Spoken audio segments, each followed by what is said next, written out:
langsung masuk kepada firman Allah, saudara. Pada pagi hari ini bulan Natal, jadi temanya kurang lebih seputar Natal. Dan pagi hari ini saya berikan judul, namakan dia Yesus. Namakan dia Yesus. Saudara, di negara-negara barat, di Amerika, di Eropa, kota New York dulu, ya, nggak tahu, mungkin sampai sekarang juga masih berlaku. Tahun 47 pada musim bulan Natal, bulan Desember, bisnis biasanya makin meningkat, ya, dan mall dan toko-toko menjadi hiruk pikuk. Lagu-lagu Natal itu diputar, saudara, di toko-toko, bercampur dengan kebisingan, saudara, lalu lintas yang ada. Lonceng-lonceng Natal berbunyi sinterklas di pojok-pojok jalan, kedinginan, sampai lagi dingin, saudara, sambil bunyikan lonceng, ya. Lalu tiba-tiba semuanya berubah. Pada malam Natal, saudara, semua kegaduhan yang terjadi, saudara, di kota itu berakhir dan semuanya menjadi sunyi. Semuanya menjadi hening untuk satu hari aja. Untuk 1 kali 24 jam, maka kesibukan itu berubah seketika menjadi sebuah keheningan. Dunia seperti berhenti untuk merayakan sesuatu. Untuk merayakan sesuatu yang begitu luar biasa, dan mungkin juga masih terjadi setelah saudara, selama 2000 tahun ini sejak Natal yang pertama berlaku atau terjadi di Bethlehem, Yehuda. Ada apa, saudara? Kelahiran sederhana dari seorang anak dari keluarga biasa, keluarga tidak terkenal, yang tidak terlalu signifikan pada masa itu. Nah, pada hari yang bersejarah itu, sudah 20 abad yang lalu, 2000 tahun yang lalu, saya boleh katakan keilahian menyatu dengan kemanusiaan. Itu yang pertama. Keilahian menyatu dengan kemanusiaan. Jadi pada hari itu Allah, kita tahu, sering diulang-ulang menjadi manusia, dan hal tersebut dipikirkan, direnungkan oleh Rasul Paulus sampai Rasul Paulus terkagum-kagum, dan dia tumpahkan kekagumannya waktu dia tulis surat kepada seorang anak rohaninya namanya Timotius. Saudara bisa lihat di 1 Timotius pasal 3 ayat 16, Paulus meluapkan kekagumannya dalam kata-kata ini di 1 Timotius 3 ayat 16 bagian A. Dan sesungguhnya agunglah rahasia ibadah kita, apa itu? Dia yang telah menyatakan dirinya dalam rupa manusia. Saudara, buat Paulus, inkarnasi, kelahiran Yesus, Allah jadi manusia, itu sesuatu yang sangat mencengangkan. Agunglah dikatakan dalam bahasa Grekanya megas, mega. Agung, besar, sangat luar biasa, megas. Jadi saudara, fakta bahwa Allah menjadi sama dengan kita itu sebuah keajaiban.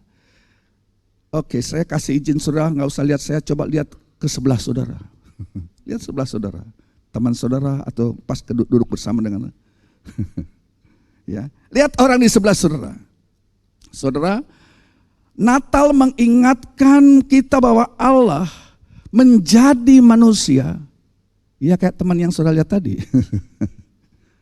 Mungkin saudara pikir, wah, Allah nggak sejelek-jelek ini amat lah.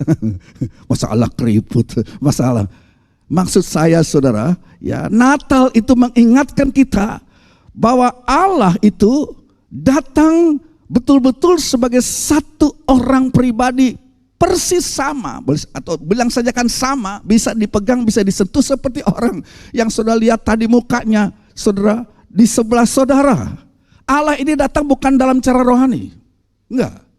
Allah ini tidak mewujudkan dirinya, saudara, menjadi manusia, bukan sesuatu yang bersifat spiritual, ya, spiritual. Memang Allah roh adanya, tapi waktu dia jadi manusia, dia lantas nggak bisa dipegang kayak tuyul gitu, saudara. Ya, tidak, saudara, dia sepenuhnya manusia nyata, fisikal, seperti saudara, seperti saya kelihatan, saudara, ya. Dan kita baca Yohanes pasal 1 ayat 14 menjelaskan Rasul Yohanes dengan ilham Roh Kudus berkata, Yohanes pasal 1 ayat 14, firman itu telah menjadi manusia, diam di antara kita dan kita telah melihat kemuliaannya, yaitu kemuliaan yang diberikan kepadanya sebagai anak tunggal Bapa, penuh kasih karunia dan kebenaran. Jadi saudara, kalau saudara bayangkan kayak apa kalau Yesus tidak datang? Ya, kalau saudara bayangkan sejenak pada pagi hari ini bahwa Natal tidak pernah ada umpamanya. Atau saudara bayangkan ketika saudara hidup di perjanjian lama, di generasi sebelum peristiwa Natal itu terjadi. Ya, dan saudara dapat bayangkan saudara ketika kita menerima pesan, ketika kita menerima nubuatan dari Nabi perjanjian lama bahwa satu saat nanti di satu tempat Allah yang maha tinggi akan merendahkan dirinya menjadi seperti saudara, menjadi manusia saudara. Dan pasti saudara kita, ya tapi saya heran bangsa Israel tidak demikian. Mereka banyak menerima nubuatan. Kita pasti saudara memikirin, wah Allah yang maha besar itu menjadi manusia. Kita pasti tungguin hari itu, dan kalau hari itu jadi pada saat itu kita di sana, saya kira saudara saya setuju kita akan bikin pesta besar. Kita akan merayakannya dengan pesta terbesar dalam sejarah, karena ini satu kejadian yang luar biasa. Dan saudara, dan itu sudah betul-betul kejadian. Natal itu sungguh ada, itu sudah terjadi, itu telah terjadi, berlangsung saudara sudah selama 2000 tahun. Allah telah menjadi manusia, dan saya selalu katakan bahwa kita tidak pernah bisa berhenti-henti kekaguman kita kalau sudah merenungkan ini, bahwa tadi saya sudah katakan keilahian menyatu dengan kemanusiaan. Hari itu 2000 tahun yang lalu keilahian menjadi satu manunggal dengan darah dan daging dan tulang. Ya. Nah itu yang pertama. Tapi bukan cuma itu saja. Ya. Pada hari itu juga bukan cuma keilahian menjadi atau menyatu dengan kemanusiaan, tapi juga kekekalan menyatu dengan waktu. Kekekalan itu nggak ada waktu saudara. Tetapi sekarang kok menyatu dengan waktu, kok bisa?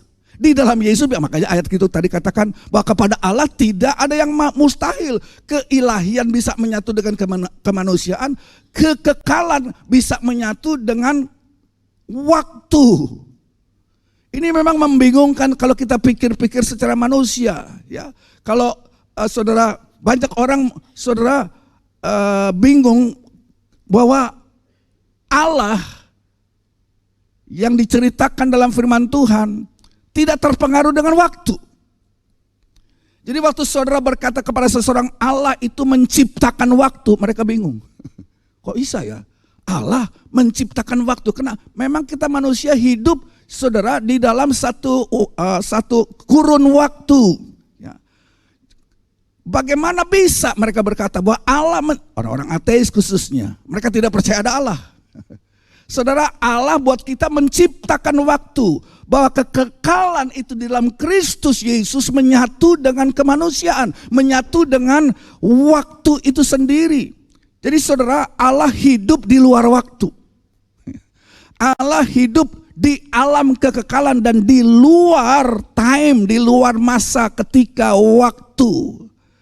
Tetapi pada hari itu 2000 tahun yang lalu, saya sudah katakan tadi kekekalan turun ke dunia, tunduk kepada batas-batas waktu. Dia terbatas dengan ruang dan waktu.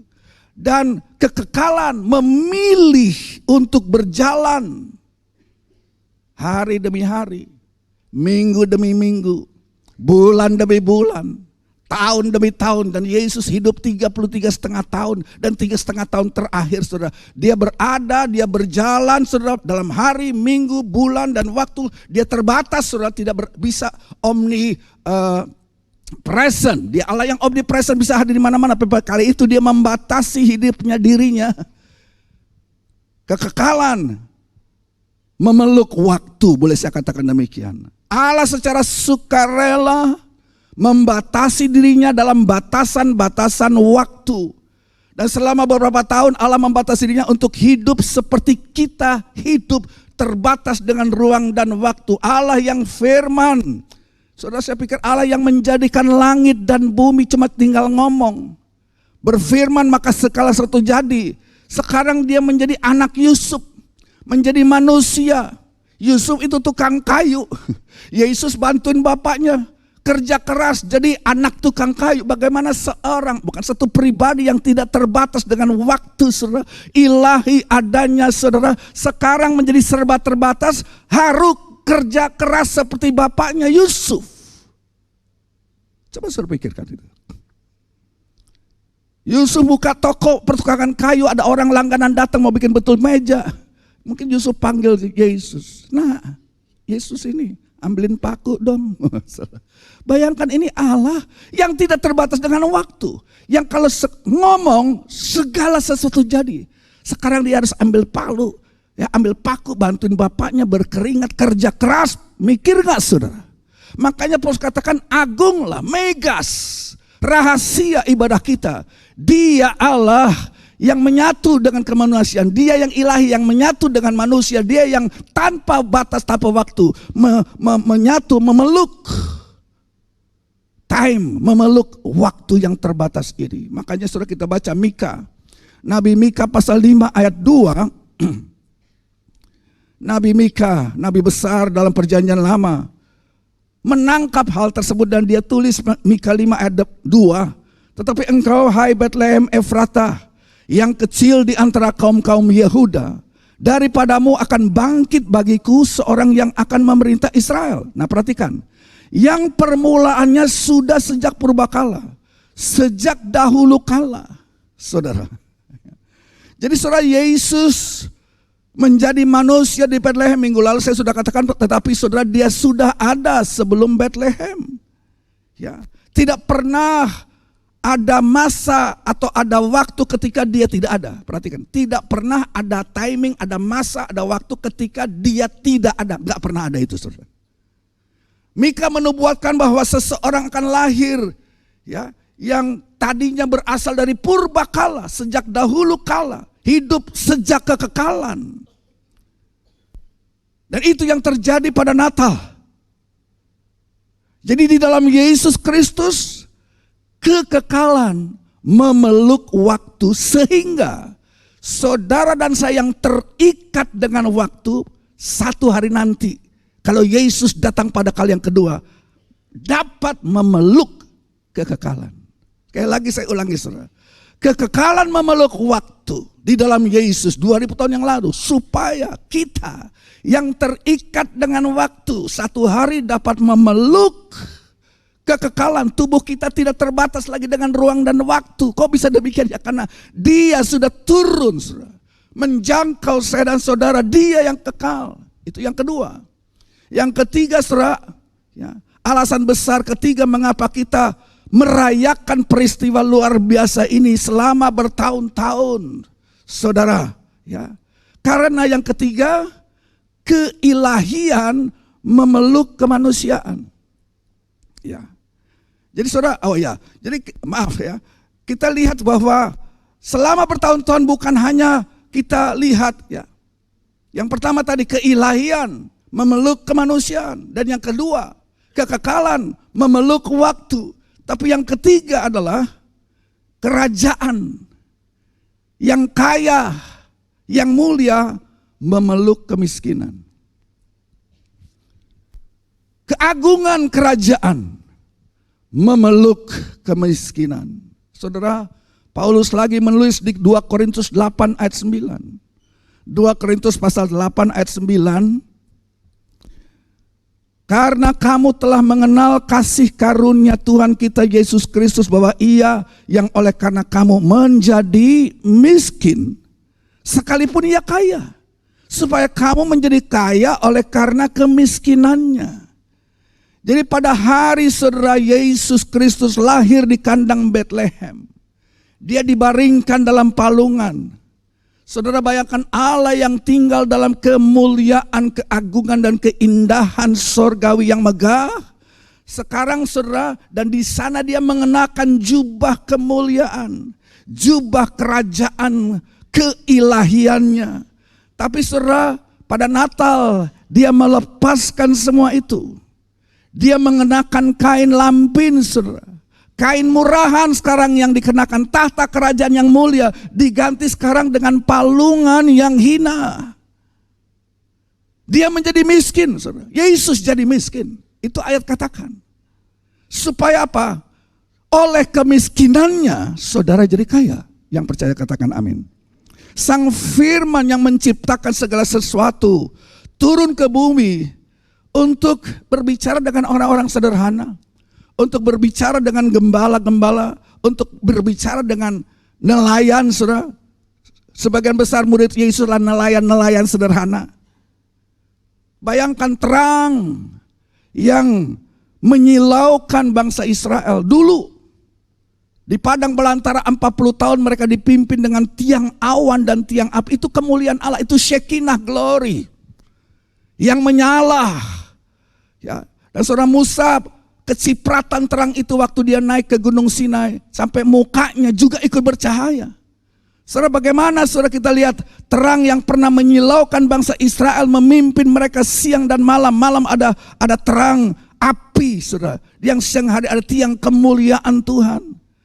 Dan itu terpancar melalui wajah Musa. Sekarang itu menyusut menjadi seorang bayi kecil. Terang yang seakan-akan kecil. Saudara, tahta surga ditinggalkan, diganti dengan sebuah palungan kayu.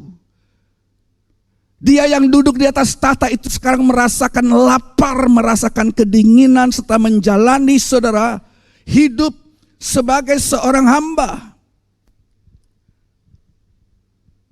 Dan dalam satu ayat Paulus juga menulis, dalam keadaan sebagai manusia, itu surat Filipi, ia telah merendahkan dirinya dan taat sampai mati. Dan sampai mati di kayu salib. Nah Bapak Ibu, untuk membantu saya dan saudara mengerti mengapa Allah harus datang. Dan mengapa cara datangnya harus menjadi sama dengan kita. Menjadi manusia dan meninggalkan segala kemuliaannya itu. Saudara bayangkan seorang raja ya. Seorang raja, dia entah gimana saudara jatuh cinta kepada seorang gadis desa. Seorang gadis yang miskin. Jelas gadis ini tidak memiliki garis keturunan ningrat. Dia orang biasa. Gadis ini tidak memiliki darah bangsawan. Tidak berpendidikan lagi. Ya, tidak berpendidikan. Dia tidak memiliki posisi, orang tuanya tidak pegang posisi di istana raja. Dia berpakaian sangat sederhana, mungkin juga ada tambalan karena dia orang miskin. Dia tinggal bersama dengan orang tuanya di gubuk dan menjalani kehidupan sederhana sebagai seorang anak petani biasa saja. Namun sekali lagi, entah bagaimana, saudara, ya, sang raja jatuh cinta kepada perempuan ini. Ya, kalau udah cinta kan susah, saudara. Entah bagaimana. Raja yang berkuasa ini, yang hebat ini jatuh cinta dengan, ya kita nggak bisa jelaskan kok bisa. Oh, namanya cinta, saudara, segala perkara mungkin. Dan cintanya ini kepada gadis tersebut sepenuh hati. Dan saudara, dia tidak dapat berhenti untuk mengasihi wanita ini. Namun dia mikir dan dia gelisah. Raja ini timbul kegelisahan dalam hatinya. Bagaimana supaya saya bisa menyatakan cintaku kepada gadis ini? Bagaimana saya bisa menjembatani ada jurang sosial yang begitu jauh. Dia boleh dikatakan kayak gembel lah, saudara. Ya, orang-orang sangat sederhana. Saya seorang raja, anak raja yang penuh dengan kemuliaan, penuh dengan fasilitas. Bagaimana saya menjembatani jurang yang memisahkan kita berdua? Penasehat raja bilang begini, gampang Tuan, kamu kan punya kuasa, ya suruh aja. Kok susah-susah, kok keangelan. Suruh kamu punya ajudan nomor 1, panggil perempuan itu atas nama raja. You harus mau jadi permaisuri raja. Udah untung lo ya, gua angkat jadi perempuan. Bisa dipaksa, saudara. Dan perempuan itu pasti ikut. Sebab ini raja sangat berkuasa. Raja-raja tetangga ketakutan sama dia. Para hakim ketakutan sama dia. Dan dia punya kuasa untuk maksa orang. Ya, dan kalau dia minta, kamu datang, harus datang. Gak bisa menolak untuk datang, saudara. Tapi perhatikan, kuasa sebesar apapun tidak bisa memerintahkan yang namanya love. Kuasa sebesar apapun tidak dapat memerintahkan cinta. Dan sang raja akhirnya menyadari bahwa satu-satunya cara untuk menunjukkan cintanya adalah turun tahta. Turun meninggalkan tahtanya, menanggalkan mahkotanya, menanggalkan jubah kebesarannya, jubah kerajaannya, menanggalkan kekuasaannya, lalu hidup sebagai seorang petani sederhana di desa. Dia bukan sekedar memakai pakaian petani, enggak. Dia betul-betul menjadi petani. Dia betul-betul menjadi seorang hamba, saudara. Ini, cerita ini secara sederhana boleh menggambarkan itu yang dilakukan oleh Yesus bagi saya dan saudara. Ya. Yesus meninggalkan kemuliaan sorga, mengambil rupa manusia dan tinggal di antara kita. Ini Natal adalah tentang Allah menjadi manusia. Walaupun tanpa meninggalkan keilahiannya, saudara. Dia adalah God man, Allah manusia. God man, manusia yang sempurna, dia Allah manusia. Dan pada akhirnya kita tahu dia menyerahkan nyawanya untuk menebus dosa kita. Jadi saudara, kalau saudara mikirin Natal, bulan-bulan Natal adalah bulan penuh kasih, kan begitu? Ya. Ketika saya memikirkan Natal, ketika saudara memikirkan Natal, saudara mikirin cinta sebenarnya. Memikirkan kasih, hati jadi peka kepada yang namanya kasih. Dan kasih, saudara kasih mulai memikirkan keluarga, saudara. Ya, apa yang masih kurang pada Natal, aku mau kasih kado atau bagaimana. Saudara mikirin istri saudara. Saudara kasih kepada istrimu, kepada anakmu, kepada keluargamu. Tetapi saudara, saya kira lebih dari itu semua, kita memikirkan kasih Allah. Kasih Allah. Yohanes 3:16, karena begitu besar kasih Allah kepada kita manusia, kepada dunia ini, sehingga dia mengaruniakan anaknya yang tunggal, supaya barang siapa yang percaya kepadanya tidak binasa, melainkan beroleh hidup yang kekal. Saudara, Natal bukan cuma lampu warna-warni. Natal bukan cuma pohon Natal yang dihias begitu indah. Natal bukan cuma sekedar musik dan nyanyian. Saya sangat gandrung dengan musik-musik Natal, saudara. 1 bulan sebelum Natal, bulan November, udah putar, saudara, di kantor saya lagu-lagu Natal. Itu mengenang, membawa saya mundur puluhan tahun ke masa kecil. Ya, ingat keluarga, ingat papa, ingat mama, saudara. Tetapi saudara, Natal bukan sekedar lampu warna-warni dan musik yang indah. Walaupun hal itu bagian juga. Ya, semua itu menjadi bagian, tentu saya tidak mengecilkan ini, tapi bagian juga dari perayaan Natal kita. Tetapi Natal adalah, tadi saya sudah katakan tiga hal. Natal adalah kemanusiaan dipeluk oleh keilahian. Yang kedua, Natal adalah waktu dipeluk oleh kekekalan. Dan yang ketiga, Natal adalah kemiskinan dipeluk oleh kekayaan kerajaan anak Allah.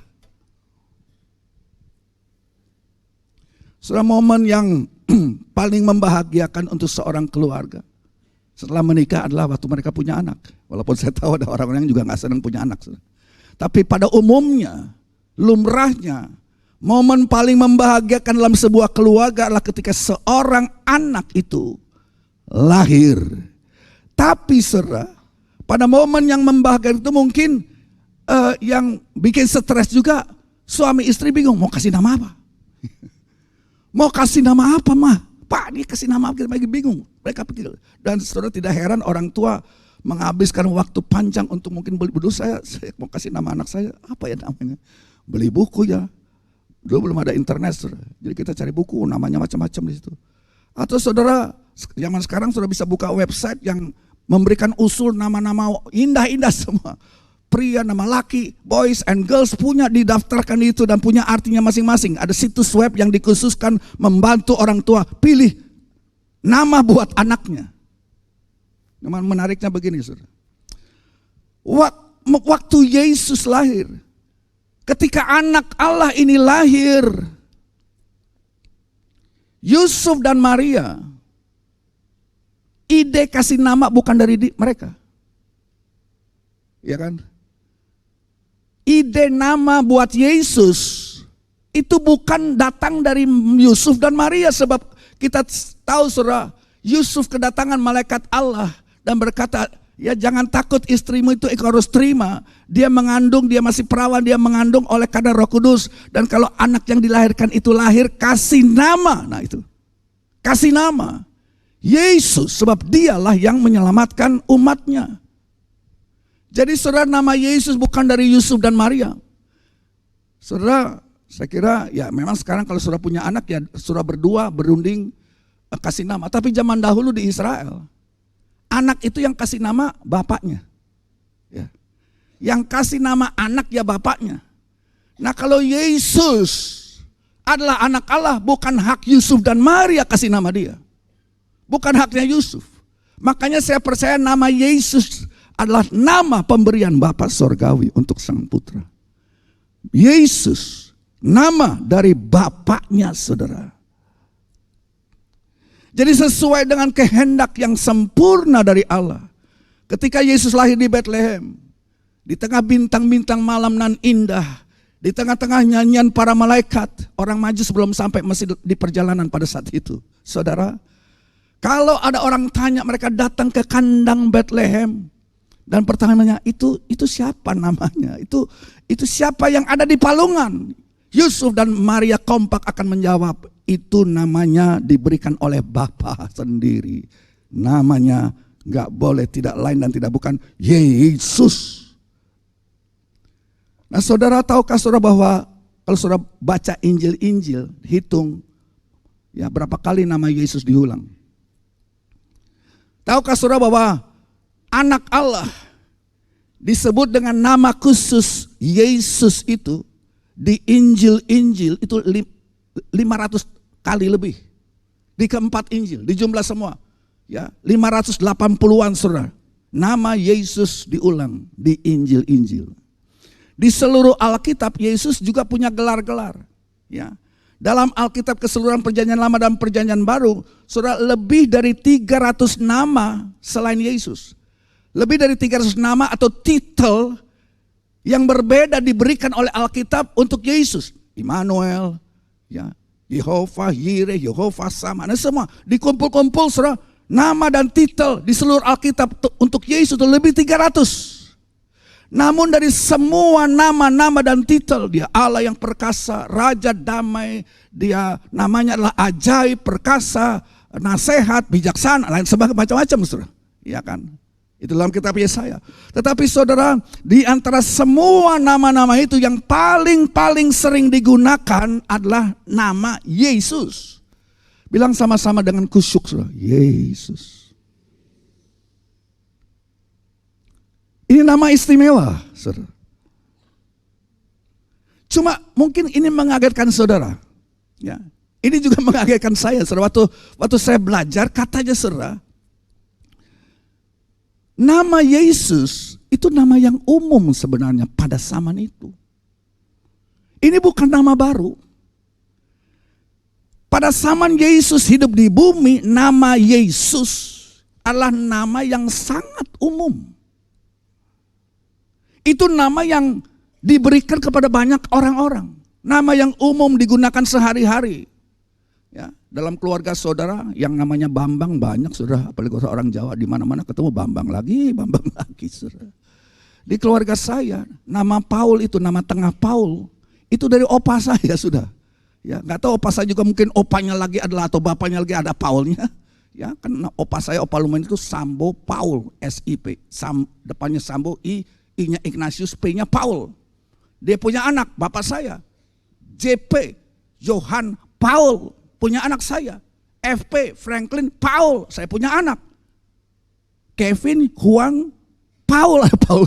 Ya, kalau nama Paul ini semua daftar ke satu hotel, bingung. Kenapa Paul semua di sini, ada apa sih? Nah, saudara, nama. Jadi saudara, kita seringkali berpikir bahwa Allah Bapa memilih nama untuk anaknya datang ke dunia untuk memperkenalkan dirinya kepada kita. Tetapi dia pilih nama yang simple. Bapa memilih nama yang sederhana dan umum sebenarnya, saudara. Nah, sebab kita seringkali berpikir Yesus adalah nama yang unik. Enggak, zaman itu udah banyak Bapak kasih nama anaknya Yesus. Kita pikir nama Yesus adalah nama yang khusus buat Yesus, tidak dimiliki oleh orang lain. Tapi sebenarnya saudara, hanya setelah Yesus lahir, ya, dan hidup 2000 tahun yang lalu, dia ada dalam dunia ini. Setelah itu, setelah Natal, jarang orang pakai nama Yesus lagi memang.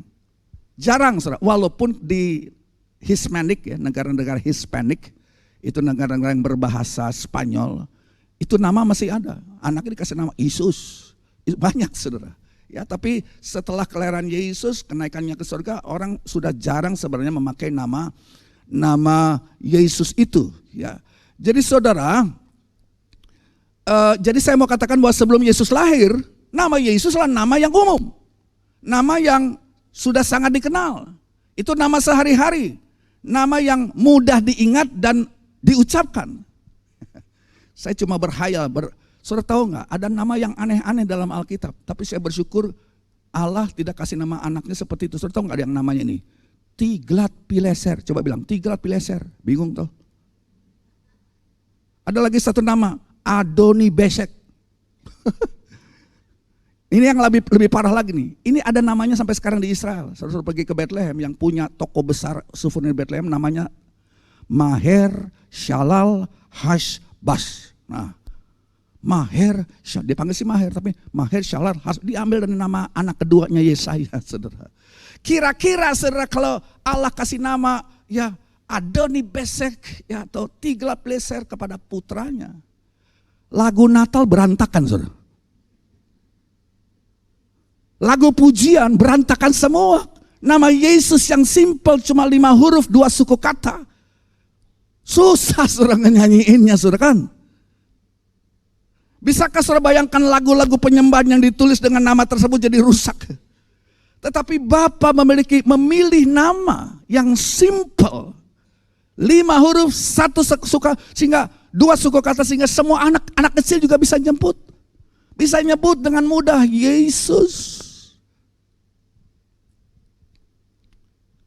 Dan kalau hampir semua bahasa nyebut nama Yesus, nggak ada yang lain, ya bunyinya kurang lebih sama. Ya orang Spanyol itu Yesus jadi Yesus, ya nggak ada Y-nya. Ya. Tapi minimal kalau saudara dengar, mungkin sudah punya sudah dengar nyanyian rohani dari berbagai macam bangsa dengan ratusan bahasa suku, bahasa Dayak. Lagu rohani orang tua kita kasih tahu ini lagu rohani. Ya, kita gak ngerti semua, tapi waktu sampai nyebut nama Yesus, wah semuanya sama. Mirip-mirip, kita langsung tahu ini Yesus, ini mereka sedang nyanyikan lagu rohani sebab ada istilah Yesus yang tidak berubah, saudara.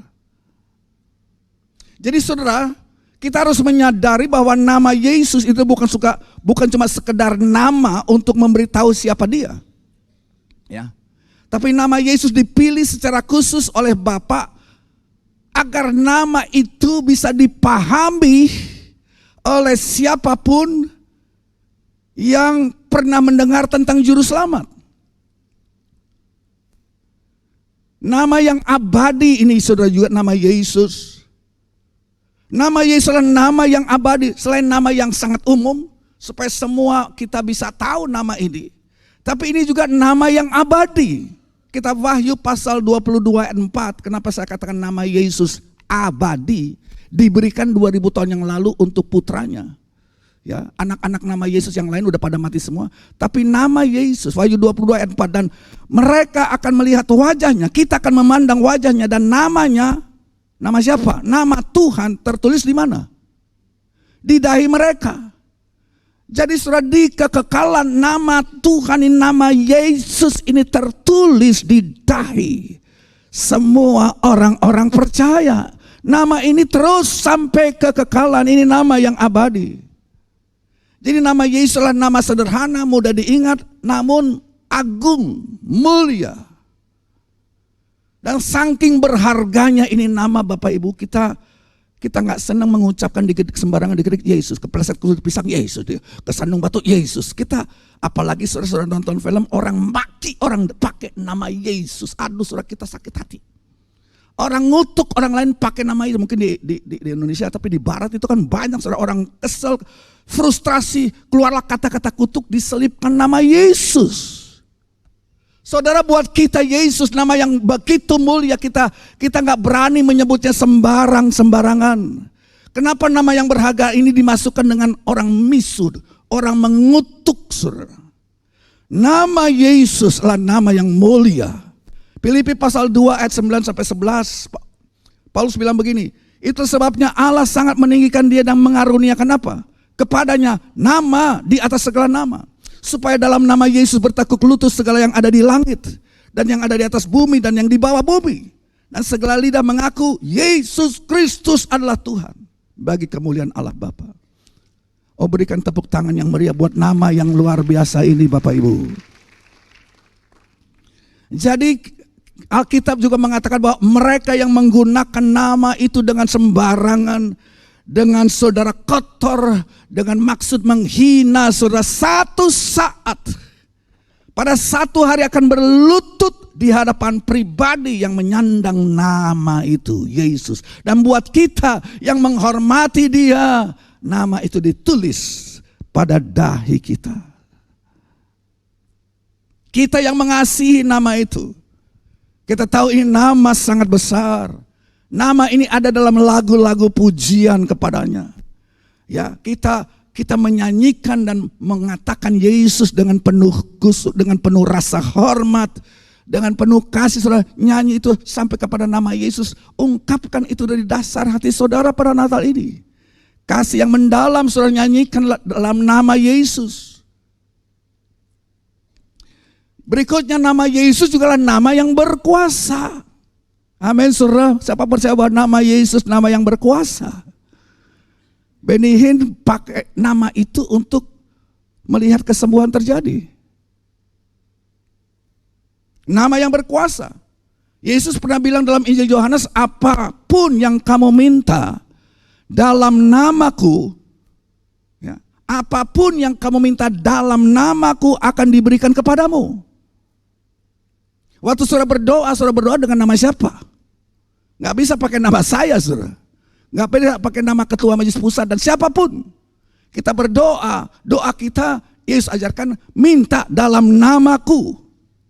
Saudara melayani orang, saudara juga berdoa buat orang lain, buat orang sakit. Saudara pakai nama Yesus. Saudara, kita tidak memiliki posisi apapun di hadapan Allah tanpa Yesus. Ya saudara pikirkan. Kita tidak punya posisi, kita tidak punya akses masuk dalam doa, masuk hadirat Allah Bapa tanpa nama ini. Tanpa pribadi yang punya nama Yesus ini. Yesus adalah satu-satunya akses saya pribadi kepada Bapa Sorgawi. Gak bisa pakai, makanya jangan lupa saudara, sebelum tutup doa, nama Yesus jangan langsung pres habis amin. Harus ada nama Yesusnya. Kalau nggak nyampe doa saudara. Harus ada nama Yesus. Jadi saudara tidak punya posisi, saudara tidak punya kedudukan sehingga Allah bisa memberi kepada saudara. Tapi kalau saudara memakai nama Yesus dan Yesus punya kedudukan di hadapan Allah, dia mewakili saya dan saudara kepada Bapa Sorgawi. Ada seorang hamba Tuhan Bapak Ibu, dia diundang untuk menghadiri satu jamuan makan. Jamuan makan ada orang-orang ngetop di situ, ada orang kaya. Itu jamuan makan yang atau pokoknya ada orang-orang politik, para leader duduk di meja kehormatan dan dia diundang. Dan biasanya pendeta kan diundang Ya disuruh doa. Ya. Dia doa, ya doa sebagai pendeta yang lumrah lah. Ya, dia berdoa dan dia tutup doanya di dalam nama Yesus. Saudara. Nah semua sih, tapi di bagian belakang ricuh. Di bagian belakang ngamuk, saudara. Dan hebatnya saudara, ada orang yang tidak puas, dia lari ke depan ke meja teman di mana pendeta ini makan bersama dengan orang-orang politik. Dan nyumpahin, kenapa kamu berani menggunakan nama Yesus di tempat yang terbuka seperti ini? Sampai kayak gitu, saudara. Dan dijawab, loh saya nggak tahu, saya nggak bisa doa pakai nama lain, satu-satunya nama yang saya tahu saya bisa pakai dalam doa adalah nama Yesus. Nama Yesus. Jadi ini nama yang eksklusif kalau bagi saudara. Ini nama yang eksklusif. Ketika malaikat berkata kepada Yusuf, namakanlah dia Yesus, bukan cuma titik sampai di situ. Ada tambahannya, karena dialah yang akan menyelamatkan umatnya dari dosa. Jadi ya ada juga orang pakai nama-nama Yesus yang lain, tapi orang itu tidak punya kuasa ya untuk menyelamatkan. Nama Yesus ini eksklusif khusus bagi Yesus karena dikatakan dialah yang menyelamatkan umatnya dari dosa. Jadi nama Yesus itu berarti Yahweh menyelamatkan. Nama Yesus adalah bentuk perjanjian baru dari nama perjanjian lama Yosua. Jadi di perjanjian lama sudah ada nama Yesus dalam bahasa Ibrani Yoshua atau Yeshua. Ya, orang sering pakai istilah Yeshua Hamashiach. Ya. Yeshua, Yehoshua, Yosua, Yusak, kan itu saudara. Itu nama Ibrani di perjanjian barunya jadi Yesus. Cuma saudara, Yosua perjanjian lama gak bisa menyelamatkan. Jenderal Yosua itu memimpin bangsa Israel, namanya gak bisa menyelamatkan. Di perjanjian lama juga ada imam besar Yosua bin Yosadak, namanya gak bisa menyelamatkan saudara. Nama saya juga gak kepake saudara. Saya seorang hamba Tuhan dan saya tidak dapat, gak bisa menyelamatin saudara. Saya tidak bisa mengampuni dosa saudara. Tidak ada manusia di bumi yang dapat mengampuni dosamu kecuali Yesus. Yang percaya katakan amin, haleluya. Jadi ini nama membedakan. Nama yang membedakan, nama yang disandang oleh Yesus, penuh kuasa, eksklusif. Nama yang membedakan dia dari siapapun. Kenapa? Dia yang menyelamatkan dari dosa. Kisah Rasul 4 ayat 12. Ini ayat yang sangat terkenal. Kisah 4 ayat 12. Dan keselamatan tidak ada dalam siapapun yang juga selain di dalam dia. Sebab di bawah kolong langit tidak ada nama lain yang diberikan kepada manusia yang olehnya kita dapat diselamatkan. Iya. Jadi kita harus meninggikan nama ini. Namanya diberikan, namanya disebut Yesus. Saudara sebagai sidang jemaat, mari kita tinggikan nama Yesus. Kita perlu meninggikan nama Yesus di tengah-tengah zaman yang lagi bingung. Ya, orang menubuatkan macam-macam, tahun 2025 akan terjadi macam-macam, saudara. Tetapi kita panggil nama Yesus, haleluya. Jemaat ada kekuatan, ada kelepasan, ada kecukupan, saudara, di dalam nama Yesus. Saya bukan nabi yang memprediksi apa yang akan terjadi 2025, enggak. Saya cuma bekali saudara ini apa. Sangat berkuasa.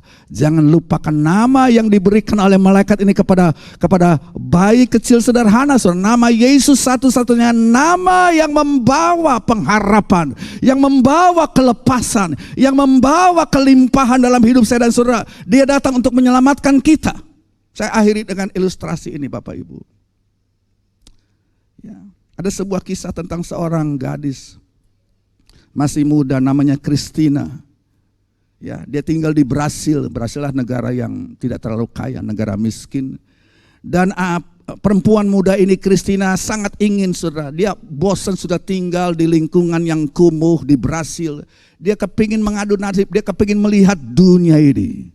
Ya, Christina itu tidak puas dengan rumah sederhana. Ya, cuma ada satu kamar dengan satu tempat tidur. Dia tidur bersama dengan ibunya bernama Maria.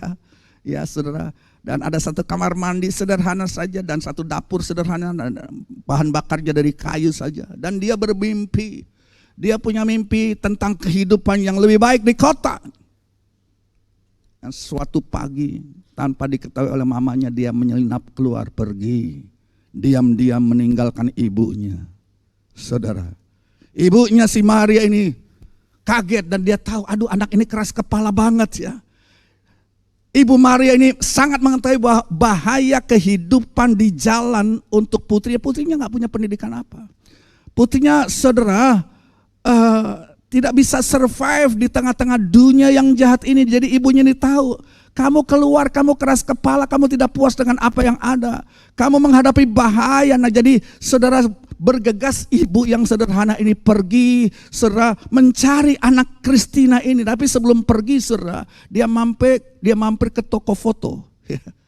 Dia foto, ada booth foto di situ, ada foto selfie kan, saudara. Ya, dia masuk ke bilik foto itu, dia tutup tirainya, dan dia menggunakan semua uang yang dia miliki untuk cetak foto mukanya. Jadi banyak, mungkin belasan, mungkin puluhan. Fotonya dia kumpulin hitam putih, saudara, dia masukkan ke tasnya dan dia berangkat ke ibu kota Brasil, Rio de Janeiro, apalah namanya ya. Dan Ibu Maria ini tahu Kristiana, anaknya, pasti sedang keleleran di kota besar ini, kota yang kejam, kota yang jahat, tidak mampu dia mencari nafkah. Dia tahu betapa keras hidup dunia dan betapa keras juga keras kepala putrinya ini. Ya, putrinya itu tidak pernah mau menyerah. Jadi dia udah pikir, aduh ini anaknya mau jadi apa di tengah dunia.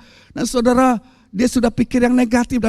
Jadi dia kunjungi saudara, setiap bar, setiap hotel, setiap klub-klub malam, tempat-tempat mungkin pelacuran, para pelacur itu menjual diri, satu tempat reputasi buruk. Dia mampir semua ke situ dan dia tempelin fotonya saudara. Dia tempelin fotonya di kamar mandi, di lobi, di kaca lobi hotel, di bilik telepon umum, dan di balik foto itu ada tulisan, ada sebuah pesan. Dan habis sudah semuanya, dia pasang itu foto, tapi dia belum juga berjumpa dengan putrinya ini. Dengan hati hancur, ibu ini pulang dengan lunglai kembali ke desanya yang sangat jauh. Dan saudara, singkat cerita, beberapa hari kemudian Kristina ini turun dari sebuah kamar di hotel. Badannya capek, mukanya lusuh. Muka yang muda tadi penuh cahaya, sangat cantik. Sekarang saudara memar, sekarang saudara berada dalam keadaan yang sangat capek saudara. Dan dia turun cepat dari kamar hotel itu. Dan tiba-tiba di lobi hotel itu matanya terpandang dengan satu foto, dengan satu gambar yang dia tahu, ini ibuku. Kenapa fotonya ada di sini? Dan dia ambil foto itu saudara. Dia ambil foto itu dan dia lihat ibu. Dia sudah kepingin pulang tapi dia nggak tahu bagaimana caranya. Aku sudah rusak, aku sudah jahat, aku meninggalkan. Tapi di balik foto itu ada tulisan yang sangat menyentuh. Tulisannya bilang begini, apapun yang telah kamu lakukan anakku, apapun yang status keadaanmu sekarang, gembelkah kamu, pelacurkah kamu barangkali, itu nggak penting bagiku, tapi please come home. Tolong pulang nak. Ibu rindu kamu. Ini kisah beneran terjadi. Tapi ini juga kisah menggambarkan Injil. Saudara tahu nggak? Yesus Kristus adalah foto Allah. Yesus Kristus adalah gambar potret Allah untuk kita. Ditempelkan di Alkitab, ditempelkan mungkin di mimbar-mimbar gereja, diberitakan oleh hamba-hamba Tuhan. Foto ini saudara harus lihat pada Natal. Sebab itu memancarkan kayak apa hati Sang Bapa untuk kita. Saya tidak tahu keadaan saya dan saudara pada pagi hari ini. Tapi bila pada bulan Natal ini saudara, mari. Tidak kebetulan saudara datang ke tempat ini. Saudara mungkin sedang lusuh seperti Kristina. Tapi biarlah saudara melihat foto Yesus. Foto Sang Juru Selamat. Yang berkata, mari pulang nak. Mari pulang nak. Saya tidak pandang statusmu itu apa. Kamu datang sebagai orang berdosa, aku siap untuk menerimanya. Amin. Saudara-saudara senang mempunyai Tuhan yang seperti ini. Mari kita bangkit berdiri.